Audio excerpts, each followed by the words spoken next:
Hey everyone, my name is Josh Kroenke. Yeah, just like the owner of the Denver Nuggets.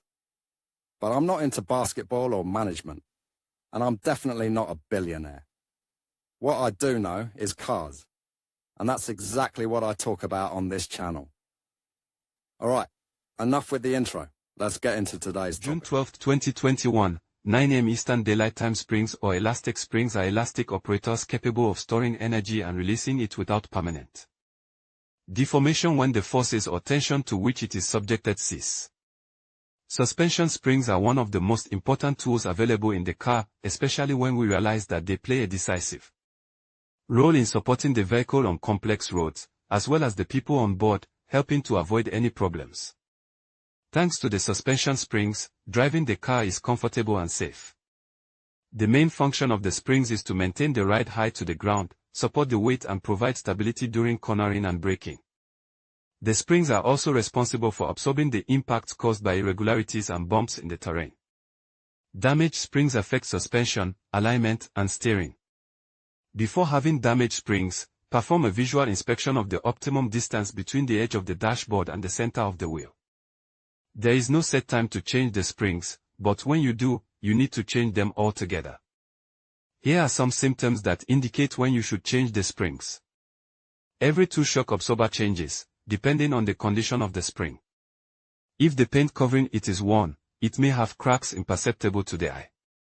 When the car has a lower height with respect to the ground. If the coil of the spring is beaten, it loses resistance, which affects stability and generates premature wear.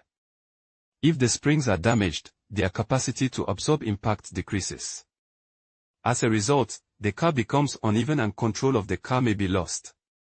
These parts are made of special steel bars resistant to fatigue. This makes the springs are not repairable, so if they are damaged they have to be replaced. There are different types of suspension springs. Here are the most common ones. Cylindrical. These are the conventional suspension springs, which due to their cylindrical function have a linear spring rate. Mini-block. These come in barrel shape. They generate a progressive elasticity, where their design avoids direct contact from coil to coil. Inconstant. Beam wire. The diameter is used to decrease the end of the spring in the suspension. It assumes normal conditions on the road and by a normal load relies on its soft ends to receive better options in its driving. Side load. These are the springs that control the force distribution for the suspension of a wheel. You may be interested in. In conclusion, suspension springs play a crucial role in maintaining your vehicle's stability, comfort, and overall handling. They absorb shocks from the road, ensuring a smooth ride and proper tire contact. It's essential to keep an eye on their condition, as signs of wear, such as excessive bouncing, uneven tire wear, or a sagging stance, indicate that it may be time for a replacement. Regular inspections and timely replacements can enhance your vehicle's performance and safety, ensuring a more enjoyable driving experience. Thank you for watching, and drive safely.